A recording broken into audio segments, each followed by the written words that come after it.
우리 하나님 말씀 보도록 하겠습니다. 우리 느헤미야 2장 1절로 5절까지 말씀을 우리 함께 보도록 하겠습니다. 느헤미야서 2장 1절로 5절까지의 말씀, 우리 1절부터 한 목소리로 함께 읽도록 하겠습니다. 시작.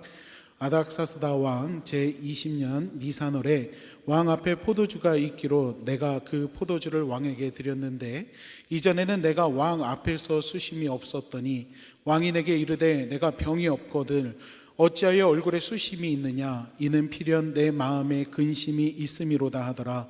그때 내가 크게 두려워하여 왕께 대답하되 왕은 만세수를 하옵소서. 내 조상들의 묘실이 있는 성읍이 이제까지 황폐하고 성문이 불타싸우니 내가 어찌 얼굴에 수심이 없사오리까 하니 왕이 내게 이르시되 그러면 내가 무엇을 원하느냐 하시기로 내가 곧 하늘의 하나님께 묵도하고 왕에게 아뢰되 왕이 만일 좋게 여기시고 종이 왕의 목전에서 은혜를 얻었사오면 나를 유다 땅 나의 조상들의 묘실이 있는 성읍에 보내어 그 성을 건축하게 하옵소서 하였는데. 아멘. 할렐루야. 우리 옆에 있는 분들 보면서 이렇게 인사할까요? 잘 오셨습니다. 인사하겠습니다. 잘 오셨습니다. 잘 오셨습니다. 네. 왜 잘 오셨냐? 오늘 함께 말씀을 나누는 중에 하나님께서 예비하신 은혜와 또 하나님의 역사와 축복이 우리 믿음의 성도님들의 삶 가운데 가득할 줄로 믿습니다. 그러니까 이 예배의 자리에 오신 것이 잘하신 것입니다. 오늘 특별히 우리 말씀을 나눌 때 주를 믿는 믿음이 우리의 삶을 통해서 증명되어지는 그런 믿음의 결단들이 있는 귀한 시간이 되기를 소망합니다. 아멘. 아멘. 지난 월요일입니다. 지난 월요일에 저희 아내하고요 오랜만에 함께 카페를 방문을 하게 됐습니다. 근데 카페에 가서 이제 차를 마시면서 한 가지 주제를 놓고서 이야기를 하게 됐어요. 그 주제가 뭐냐 하면요, 믿음으로 구원을 받는다고 하는데 정말 믿음만 있으면 구원을 받을 수 있느냐 하는 것이었습니다. 삶의 모습이 악하고 하나님을 믿는 사람답게 살아가지 못해도 믿음만 있으면 진짜 구원을 받느냐, 받을 수 있느냐, 이것이 저희 부부가 카페에서 나눈 대화의 주제였어요. 대화의 수준이 굉장히 높죠, 그렇죠? 예, 저희 부부가 그렇습니다. 그런데 믿음만 있다면 참 삶의 모습과 상관없이 구원을 받을 수 있느냐에 대한 질문을 가지고서 저희 부부가 이야기를 나누는데 대화가 결론이 나지를 않았어요. 그래서 집으로 돌아와서 말씀을 묵상하면서 이 부분에 대한 답을 제 나름대로 찾아보았습니다. 그리고 제 나름대로의 답을 발견할 수가 있게 됐어요. 오늘 함께 말씀을 나눌 때 여러분도요, 이 질문, 믿음만 있다면 삶의 모습과는 상관없이 정말 구원을 받을 수 있을까? 이 질문을 염두에 두시고 한번 생각해 보시면서 말씀을 함께 나누기를 간절히 소망합니다. 오늘 우리가 함께 읽은 말씀의 주인공은 느헤미야입니다. 느헤미야, 수요 저녁 예배 시간에 저희가 이제 느헤미야의 기도에 대해서 함께 나눴고, 오늘은 느헤미야의 신앙에 대해서 좀 함께 말씀을 나누기를 원합니다. 그런데 이 말씀을 좀 더 잘 이해하기 위해서는요, 역사적인 배경을 좀 알아야 돼요. 이 느헤미야 당시의 역사적인 배경이 어떠했는지 그 역사적 상황을 알고 있으면 조금 더 말씀을 이해하는 데 쉽습니다. 그런데 아마 수요 저녁 예배에 나오셨던 분들은요, 한번 들었던 이야기예요. 그래서 나 이거 들었던 건데 라고 생각하실지 모르지만 한 번 더 들을 때, 복습하게 될 때 오히려 더 큰 은혜가 있게 될 줄로 믿습니다. 여러분, 솔로몬 이후에 이스라엘이 두 개의 나라로 나눠지게 됩니다. 혹시 어떤 나라로 나눠지는지 아시나요? 네, 아시는 분들도 계시죠? 바로 북이스라엘과 남유다로 나눠지게 됩니다. 북이스라엘의 경우에는 열왕기하 17장에 보면은요, 그들이 하나님의 법을 따르지 않고 우상을 섬기고 산당을 짓고 선지자들이 이거에 대해서 경고하는데 그 경고를 무시한 것 때문에 아시리아라는 나라에 의해서 결국엔 멸망을 하게 됩니다. 남유다는 조금 낫어요. 남유다는 그래도 그 안에 예루살렘이 있고 거기 하나님의 성전이 있고 예배를 드리는 모습들이 있기는 했지만, 이 남유다도요 여전히 똑같이 하나님의 계명과 규례와 율법을 무시하는 삶을 살아가게 됩니다. 그래서 이 남유다는 바벨론이라는 나라에 의해서 멸망을 하게 됩니다. 그리고 이 바벨론에 의해서 멸망을 하고 난 다음에 그것은 끝나는 것이 아니라 이스라엘의 백성들이요, 이 바벨론의 포로로 끌려가게 돼요. 우리가 한 번쯤은 들어봤을 이스라엘의 그 포로기가 시작이 되는 겁니다. 우리가 잘 알고 있는 다니엘, 이 다니엘도 이때 끌려가게 돼요. 그리고 우리가 이 바벨론으로 이 이스라엘 백성들이 끌려가게 되었다라고 이야기를 했을 때 많은 성도들이요, 그러면 이스라엘 백성 전체가 다 끌려갔다라고 생각을 하는데 사실은 그렇지는 않습니다. 이 남유다 가운데요, 남아있는 자들도 있었어요. 남아있는 자들도 있었고, 문헌을 찾아보면은요, 이때 당시에 끌려가다가 포로로 끌려가다가 도중에 도망가는 사람들도 있었고요, 그리고 병들거나 체력적으로 그 길을 따라가지를 못해서 이 바벨론의 군사들이 중간에 이 사람들을 버리는 일들도 있었습니다. 그렇게 되면은 버린 사람들, 그리고 중간에 도망을 갔던 사람들이 고향 땅으로 돌아가기도 했지만 혹여나 그곳에 갔다가 잡힐까봐 아예 전혀 상관없는 곳에 이주해서 살았다라는 기록들도 있어요. 즉 포로 때 모든 사람이 끌려가지는 않았다라는 것입니다. 그리고 끌려간 사람들이 바벨론 가운데에서 살아가게 되는데, 포로로 살아가게 되는데, 이 바벨론이라는 나라가 나중에 우리 성경에는 바사라고 되어 있어요. 근데 이 바사 페르시아입니다. 페르시아에 의해서 이 바벨론이 멸망을 하게 돼요. 그렇게 되면서 이스라엘 백성들이 고국으로 돌아갈 수 있으면 너무나도 좋은데 그렇지는 않았고요. 이 페르시아에 자연스럽게 지배를 받는 그런 구조가 되어버립니다. 그런 상황 가운데에서 역대하 36장을 보면은요, 하나님께서 이 바사 왕 고레스, 페르시아의 왕 고레스의 마음에 감동을 주셔요. 감동을 주시면서 어떤 일이 일어나느냐, 너희들 여기 와가지고 살고 있는 이스라엘 백성들 중에서 니네 고향 땅으로 가고 싶은 사람 있으면 돌아가도 좋아. 그리고 그곳에서 하나님의 성전을 건축해도 돼. 거기에 필요한 재원은 내가 다 대줄게 라는 하나의 법을 이야기를 해요. 공포를 합니다. 그게 바로 고레스 칙령이에요. 이들이 포로로 끌려간 지 70년 만에 이 고레스 칙령에 의해서 이스라엘 백성들이 스룹바벨을 필두로 해서 5만 명 정도 되는 인원이 1차 귀환을 하게 됩니다. 그리고 귀환을 해서 이 고레스 왕이 이야기한 대로 하나님의 성전, 예루살렘 성전을 다시 재건을 하기 시작해요. 그리고 재건하기까지 22년이라는 시간이 걸립니다. 성전을 재건하고 난 다음에 이 이스라엘 백성들이 그 다음에 무엇을 하냐면 예루살렘 성을 다시금 재건하기 시작을 하는 거예요.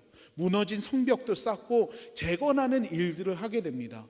그 재건을 하던 중에 성전 재건이 끝난 시점을 기준으로 했을 때 58년 만에 에스라가 2차 귀환자들을 데리고서 이 유다 땅으로 들어오게 돼요. 남유다 땅으로 들어오게 됩니다. 그리고 그들과 함께 성벽을, 이 예루살렘 성을 재건을 하는 거예요. 근데요, 여기에서 문제가 생기기 시작합니다. 여러분, 고레스 칙령에 의해서 이스라엘 백성들이 귀환을 하잖아요. 귀환을 했는데 그 땅은 그럼 누구 땅일까요? 이스라엘 백성들 땅일까요? 그렇지 않아요. 그들은 나라가 없는 상황이에요. 여전히 페르시아의 지배를 받고 있었고, 페르시아에서 파견한 관료들이 이 유대 지역에 머물면서 그들에게 정치적인 영향력을 끼치고 있는 상황이었습니다. 근데 여러분 한번 보세요.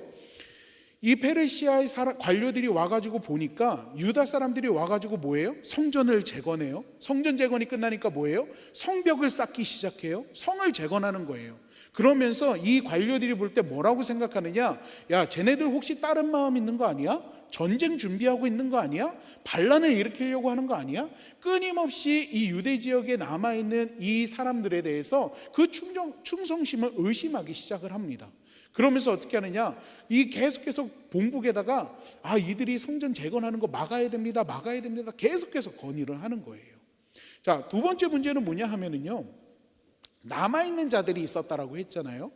포로로 끌려가지 않고 남유다에 남아있던 자들, 포로로 끌려갔다가 다시 귀환한 자들, 이 사람들 가운데 갈등이 있는 거예요. 여러분 혹시 우리 청소년부 친구들 6.25 전쟁이 끝난 게 아니죠, 휴전을 한 지가 몇 년이 지났는지 아세요? 우리 한국전쟁이 발발한 지 올해가 74주년입니다. 그럼 여러분 한번 생각해 보세요. 지금 북한 사람들이 생각하는 것과 그들이 가지고 있는 문화적인 모습과 오늘날 우리 남한 사람들이 생각하는 것과 우리가 가지고 있는 문화적 모습이 같을까요? 우리는 분명히 한민족이에요. 근데 똑같은 말을 사용하고 있음에도 불구하고 그들의 생각과 문화가 완전히 다르다라는 거예요. 시간이 지나면서 완전히 달라졌다라는 거예요. 남유다 땅에 남아있던 사람들은 남아있는 대로 힘들었을 것이고, 포로로 끌려갔던 사람들은 포로로 끌려간 그대로 힘들었을 거란 말이에요. 그리고 나서 나중에 돌아와가지고 두 부류가 만났는데 거기서 갈등이 계속해서 일어나면서 땅에 대한 분쟁이 계속해서 있는 거예요. 땅은요, 이스라엘 백성들에게 있어서 굉장히 중요한 요소였어요. 왜냐? 하나님께서 주신 것이라고 생각했기 때문에 그거에 대한 양보가 거의 없습니다. 그런 상황에서 갈등이 일어나게 되는 거예요. 근데 여기 이것으로 끝나는 게 아니라 더 큰 문제가 있어요. 뭐냐? 고레스 왕이 내린 칙령을 통해서 이스라엘 백성들이 돌아왔다라고 말씀을 드렸잖아요. 근데 오늘 본문의 말씀을 보면은 그 왕 이름이 고레스가 아닙니다. 아닥사스다라고 이야기를 해요. 고레스 왕의 그 왕이 변한 거예요. 바뀐 거예요. 아닥사스다 왕으로 그 왕권이 바뀐 겁니다. 왕권이 바뀌다 보니까 이전에 왕이 내렸던 그 명령 자체가 약해질 수밖에 없는 거예요. 아까 전에 제가 말씀드렸죠. 이 남유다 땅에 있는 이 관료들이 계속해서 건의를 했다고요. 실제로 공사가 10년 넘게 멈추게 됩니다.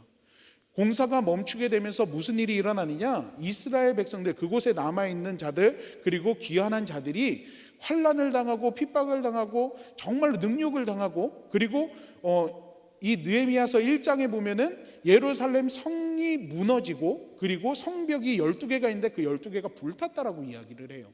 즉 굉장히 처참한 현실을 마주하고 있게 되었다라는 것입니다. 여러분, 그 이야기를 이 느헤미야가 자신의 동생 하나니로부터 듣게 되는 거예요. 그리고 주저앉아서 수요일을 울다가 금식하며 하나님 앞에 기도하게 되는 겁니다. 그게 바로 지난 수요일 날 나눴던 느헤미야의 기도에 대한 내용이에요. 어쨌거나 이러한 상황이 느헤미야 당시의 역사적인 현실이었다는 것입니다. 오늘 본문은요, 그 이후의 상황을 이야기하고 있어요. 여러분, 느헤미야는요, 왕의 술관원이었다라고 이야기를 합니다.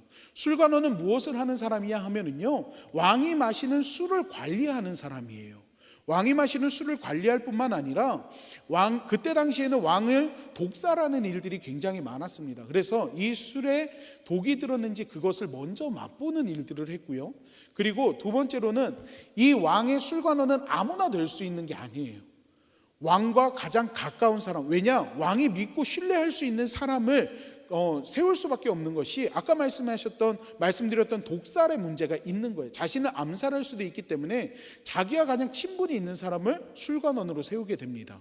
그리고 왕이 하는 업무적인 거나 아니면 왕이 가지고 있는 고민들에 대해서 조언을 하거나 상담자의 역할을 하는 것이 술관원이 가지고 있는 그런 직분이에요. 즉 이때 당시에 술관원은 왕처럼 굉장히 큰 권력과 권위를 가지고 있는 자리였다는 거예요. 근데 오늘 본문 말씀 보면 어떻습니까? 이 느헤미야가 얼굴에 수심이 차 있으니까 왕이 물어봐요. 너 무슨 일이냐? 네가 병든 거는 아닌 것 같고 네가 무슨 근심이 있는 것 같은데 그게 뭐냐고 물어봅니다. 그러니까 예루살렘의 소식을 들었던 것을 왕에게 이야기해요. 그때 왕이 뭐라고 이야기합니까? 그러면 내가 무엇을 원하느냐라고 이야기하는 것을 볼 수가 있어요. 여러분, 왕이 느헤미야에게 내가 무엇을 원하느냐라고 이야기하는 것은 무엇을 뜻하냐 하면 네가 원하는 게 뭐든 내가 들어줄게 라는 신뢰의 모습이기도 하고, 그가 이야기하는 것은 다 해결할 수 있는 상황이 찾아왔다라는 것입니다. 그런데요, 여기에서 느헤미야는요 전혀 예상 밖의 이야기를 해요. 자신을 유다 지역으로 보내줄 것을 요청합니다. 왕에게 아뢰되 왕이 만일 좋게 여기시고 종이 왕의 목전에서 은혜를 얻어 싸우면 나를 유대 땅 나의 조상들의 묘실이 있는 성읍에 보내어 그 성을 건축하게 하옵소서 하였는데, 이것이 바로 왕의 질문에 느헤미야가 한 대답이라는 것입니다. 여러분, 저는요 이 대답을 보고서 굉장히 의아하게 생각을 했어요. 왜냐? 앞에서 말씀드렸던 것처럼 술관원이라는 자리는요 권력과 힘이 있는 자리입니다. 그리고 여러분, 지금 이 유다 지역에 있는 이스라엘 백성들이 힘들고 어려운 일을 겪고 있는 이유가 뭐예요? 그곳에 있는 관료들이 성전 재건하는 것을 막았고, 그리고 그곳에서 힘들고 어려운 일들을 당하고 있는 상황 가운데 놓여 있다라는 거예요. 그러면은 왕에게 이렇게 얘기해도 됩니다. 왕이요, 내 조상들의 묘실이 있는 곳이 다 허물어지고 황폐했으니까 그곳을 다시 재건할 수 있도록 해주세요, 이야기해도 되는 거예요. 아니면은 내 민족들이 진짜 힘들고 어려운 일들을 당하고 있다면 그들을 위한 무엇을 지원을 해주시든지 그들을 보호해 주세요라고 왕에게 이야기해도 이 문제는 해결될 수가 있다라는 거예요. 굳이 내가 그 유대 땅으로 보내달라고 할 필요가 없다라는 것입니다. 여러분, 이건 무엇을 얘기하냐 하면요, 내가 지금 있는 이 자리, 힘이 있고 권력이 있는 이 자리 내가 다 내려놓고 나 그냥 저 밑으로 내려갈게요, 이야기하는 것하고 똑같은 거예요. 스스로를 좌천시키는 것을 요청하고 있는 것하고 똑같다라는 것입니다. 느헤미야는 왜 왕에게 이렇게 요청을 했을까요? 왜 안정적인 삶을 포기하고 스스로 힘든 곳으로 가려고 하는 걸까요? 우리가 잘 알다시피 느헤미야가 가지고 있는 민족성도 분명히 거기에 영향을 미쳤을 거예요. 자신의 동생에게 먼 거리 약 1600km 정도 떨어져 있는 자리에 있는 예루살렘의 그 상황이나 현실에 대해서 질문하는 것 자체가 거기에 관심을 가지고 있다라는 것을 뜻하는 것이니까요. 하지만 그것이 내가 가지고 있는 자리를 포기하고 굳이 내가 거기까지 내려갈 만한 이유는 되지 못한다라는 거예요. 저는요, 여기에서 느헤미야가 가지고 있는 신앙을 보게 됩니다. 여러분, 느헤미야는요, 하나님의 말씀을 알고 있는 자예요. 여러분, 1장에 기록된 느헤미야의 기도를 보면은요, 하나님의 말씀을 근거해서 기도하는 것을 볼 수가 있습니다. 옛적에 주께서 주의 종 모세에게 명령하여 이르시되 라고 이야기하면서 하나님의 말씀을 붙들고 기도하고 있다라는 거예요. 그리고 나서 뭐라고 이야기합니까? 하나님, 이제 천하건대 하나님도 이 말씀을 기억해 주세요 라고 이야기하면서 기도하는 모습을 볼 수가 있어요. 여러분, 이 말은 무엇을 뜻하냐 하면요, 비록 이 느헤미야가 1600km나 떨어져 있는 이방 나라에 있기는 하지만 그곳에서도 하나님의 말씀을 알고 있었다는 거예요. 하나님의 말씀을 단지 몇 구절 알고 있는 것이 아니라 하나님께서 이스라엘 백성들 가운데 행하셨던 일들에 대해서 정확하게 알고 있고, 자신들이 왜 이러한 힘들고 어려운 상황을 당하고 있는지에 대해서 분명하게 알고 있었다라는 것입니다. 즉, 하나님의 말씀을 기억하고 있다라는 거예요. 여러분, 느헤미야는요, 하나님의 말씀을 기억하는 것으로 끝나지 않습니다. 오히려 하나님을 사랑하고 하나님의 말씀을 지켜왔음에 대해서도 이야기하는 것을 볼 수가 있어요. 그가 하나님 앞에 기도할 때 스스로를 이렇게 표현합니다. 주를 사랑하고 주의 계명을 지키는 자에게 라고 이야기하는 것을 볼 수가 있어요. 즉, 자신은 하나님을 사랑하는 자이고 자신은 하나님의 말씀을 기억하고 알고 있는 것으로 끝나는 것이 아니라 그 말씀을 지키고 있다라고 분명하게 이야기하고 있다라는 것입니다. 사랑하는 믿음의 성도 여러분, 느헤미야가요, 자신의 안정적인 삶을 포기하고 유다 지역으로 갈 수 있는 것은 하나님을 사랑하고 하나님의 말씀을 알고 있기 때문에 그렇다라는 거예요. 하나님의 말씀을 알고 하나님을 사랑하는 느헤미야의 입장에서 현재 예루살렘 성이 무너지고 성벽이 불타오르고 하나님께서 선택한 이스라엘 백성들이 환난을 당하고 능욕을 당하는 것이 자기와 상관없는 일이 아니라 오히려 자신이 할 수 있는 일들을 행해야 되겠다라는 각오와 결단으로 이어지고 있는 것을 볼 수가 있다라는 것입니다. 왜요? 그것이 하나님이 마음 아파하시는 일임을 알고 있기 때문에 그렇다라는 거예요. 그래서 내가 할 수 있는 범위 내에서 내가 할 수 있는 일을 결단하고 있다라는 것입니다. 여러분, 에스더서에 보면은요, 위기한 처한 민족들을 위해서, 동족들을 위해서 모르드게가 에스더에게 하는 말이 기록이 되어 있어요. 모르드게가 그를 시켜 에스더에게 회답하되 너는 왕궁에 있으니 모든 유대인 중에 홀로 목숨을 건지리라 생각하지 말라. 이때 내가 만일 잠잠하여 말이 없으면 유다인은 다른 데로 말미암아 노임과 구원을 얻으려니와 너와 내 아버지 집은 멸망하리라. 내가 왕후의 자리를 얻은 것이 이때를 위함이 아닌지 누가 알겠느냐 하니. 여러분, 물론 느헤미야가 이 에스더서에 나온 이 말씀을 알고 있었는지는 정확하지는 않습니다. 그런데 분명한 것은요, 느헤미야의 마음에도 이러한 마음이 있었다라는 거예요. 내가 왕의 술관원이 되어 있는 거, 그냥 우연이 아니라고 생각하는 겁니다. 저는요, 느헤미야의 모습을 보면서 구약 성경에 있는 한 인물이 더 떠올랐어요. 누구냐? 바로 모세입니다. 여러분, 이 이스라엘 백성들이 애굽 땅에서 430년이라는 시간을 정말 힘들고 어려운 시간을 보내지 않습니까? 그리고 이 모세는 이 애굽의 왕자로서 그 지위를 얻게 되는 것을 우리가 성경을 통해서 볼 수가 있어요. 나 왕자야.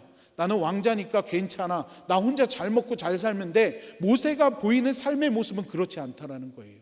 비록 자신이 왕자의 자리에 있지만 히브리 족속, 즉 내 민족 이스라엘 백성들을 잊지 않고 그들을 자신의 동족으로 생각하고 있다라는 거예요. 그래서 그가 했던 일이 뭡니까?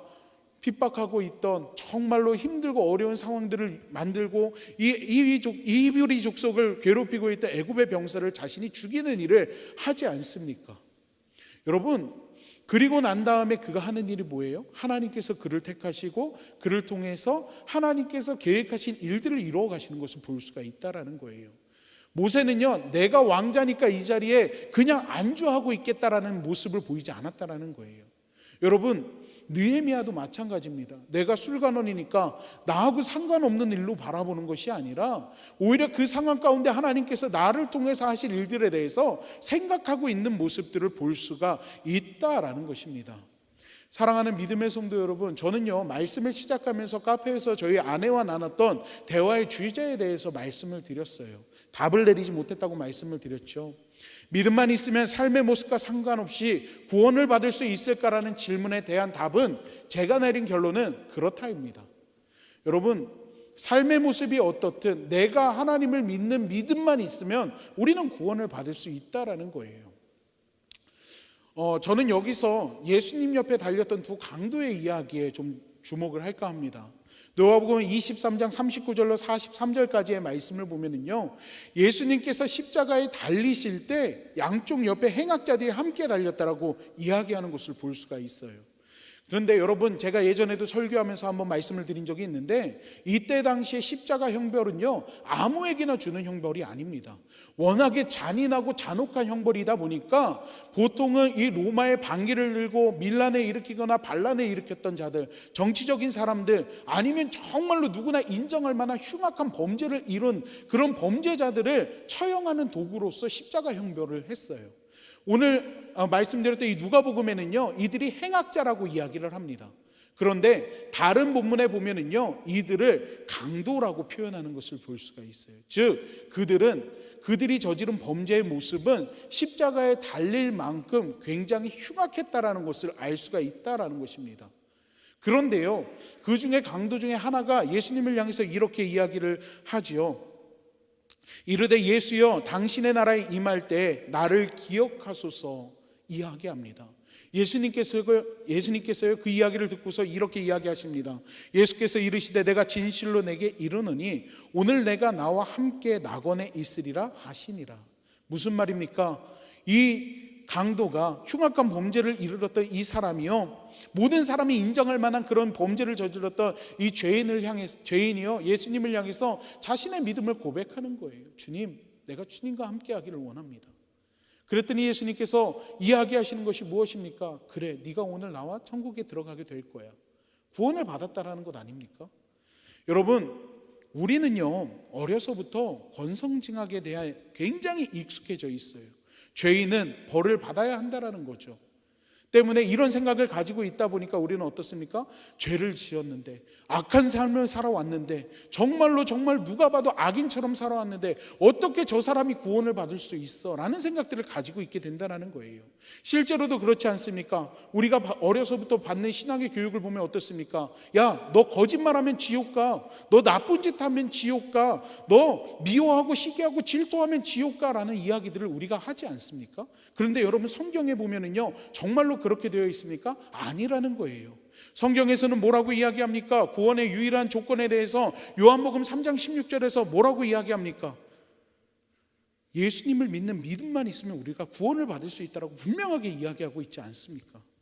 여러분, 성경은요, 이렇게 얘기해요. 우리의 죄가 주홍 같을지라도 눈같이 희어질 것이라고 이야기하고요, 진홍같이 붉을지라도 우리가 양털같이 희어질 거라고 이야기하고 있다라는 거예요.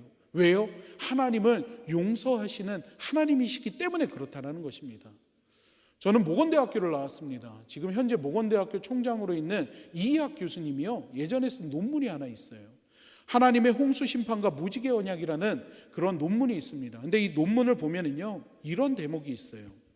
홍수 심판은 죄에 대한 심판인 동시에 인간을 향한 하나님의 은혜의 사건이다.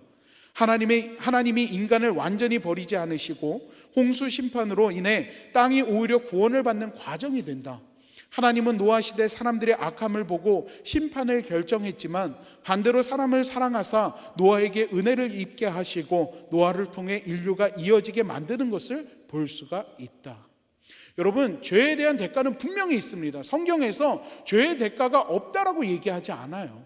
다윗도 하나님 앞에 범죄했을 때 그 죄에 대한 대가는 분명히 있음을 우리가 볼 수 있지 않습니까? 그런데 그것이 우리의 구원에 영향을 주지는 않는다라는 거예요. 왜 그렇습니까? 여러분, 구원은요, 권선징악이 아니라 구원은 전적으로 하나님의 권한이고 하나님의 은혜이기 때문에 그렇다라는 것입니다. 그러면 이런 의문이 드시는 분도 계실 거예요. 저희 아내도 저한테 이렇게 얘기하더라고요. 여보, 그러면 마음대로 살다가 죽기 전에 예수님 믿으면 되겠네. 마음대로 살다가 죽기 전에 하나님 믿으면 되겠네 라는 이야기를 해요. 신앙생활이 쉽지 않음을 알기에 우리도 이렇게 생각할 수 있습니다. 저는요, 여기에서 느헤미야의 모습을 보게 돼요. 믿음으로 구원을 받는 것은 분명합니다. 그런데요, 여러분, 우리가 반드시 기억해야 할 것이 있어요. 거기에는 전제 조건이 따라온다는 거예요. 그 전제 조건이 무엇이냐? 그 믿음이 진짜여야 한다는 것입니다. 그 믿음이 진짜여야 된다는 거예요. 우리는요, 믿음을 착각할 때가 너무나도 많이 있습니다. 내 믿음이 진짜인지 가짜인지 확인하는 방법은요, 우리의 삶을 돌아보면 돼요. 내가 알고 있는 하나님 말씀대로 내가 살아가고 있는가? 내가 하나님 말씀을 내가 지키면서 순종하는 인생을 살아가고 있는가? 우리의 삶을 돌아보면 우리의 믿음이 진짜인지 가짜인지를 알 수가 있다는 것입니다. 느헤미야가 아닥사스다 왕에게 유대 지역으로 예루살렘으로 가겠다라고 이야기할 수 있는 이유는요, 그가 의무감으로 가는 것이 아닙니다.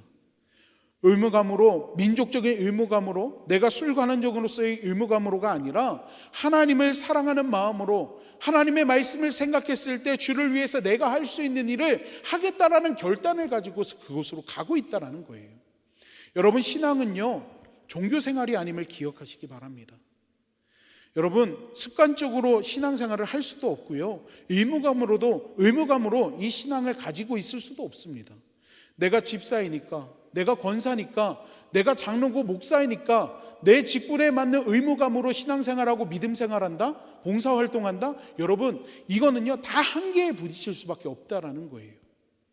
내 마음에서 내가 근거가 되고 내 욕심으로 하는 신앙생활은요, 반드시 한계가 오게 됩니다. 그러면 어떨 때 이 한계를 넘어갈 수 있습니까? 사랑밖에 없다라는 거예요.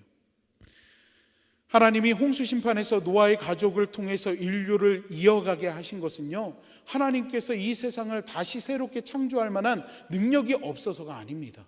우리를 사랑하시기 때문에 그렇다라는 거예요. 세상은 이렇게 이야기합니다. 사람 고쳐 쓰는 거 아니야. 사람은 어떻게 고쳤어? 라고 이야기하죠. 그럼에도 하나님은요, 인간이 죄를 짓고 또 짓고 반복해서 지음에도 불구하고 바라보시고 참고 인내하시는 이유는요, 하나님께서 우리를 심판할 능력이 없어서가 아니라 우리를 사랑하시기 때문이라는 거예요. 그래서 용서하시고 또 용서하시고 우리를 품어주시고 우리 삶 가운데 걸음걸음을 인도해 주시고 계시다라는 것입니다. 여러분, 사람들이 하는 사랑도 그렇잖아요. 여러분의 아내, 여러분의 남편과 처음 풋풋하게 그 사랑을 나눌 때의 모습 한번 생각해 보세요. 어떻습니까? 내가 사랑하는 사람을 위해서 손해보는 거, 내가 사랑하는 사람을 위해서 헌신하는 것, 내가 사랑하는 사람을 위해서 희생하는 것, 여러분, 그게 힘들고 참기 힘든 것이 아니라 오히려 그것이 기쁨이 되는 것, 여러분도 경험하지 않으셨나요? 여러분, 사랑하면은요, 내가 손해보는 것도 기쁨이 되고 감사가 될 수 있다라는 것입니다. 교회에서 일하다가, 그리고 교회에서 봉사하다가 어느 순간 힘들어서 시간이 안 돼서 그만두시는 분들이 있어요. 여러분, 솔직하게 그 상황들을 돌아보면은요, 하나님을 향한 사랑이 식었고 의무감으로 봉사하기 때문에 한계에 부딪히게 된다라는 거예요. 여러분, 하나님을 사랑할 때, 여러분이 처음 하나님을 만나고 하나님이 주시는 은혜로 그 가슴이 뜨거워졌을 때를 한번 생각해 보세요. 여러분이 힘든 상황을 만나고 어려움을 당하고 핍박을 당하고 그 순간에도 하나님의 사랑을 놓으셨나요? 그렇지 않다라는 거예요. 여러분, 일제강점기에 신사참배를 거부하다가 순교하신 분들이 있습니다. 6.25 전쟁 당시에 공산당이 힘으로 회유와 겁박을 하면서 예수 믿는 것을 거부하게끔 만들 때도요, 끝까지 믿음을 지키다가 순교하신 분들이 계세요.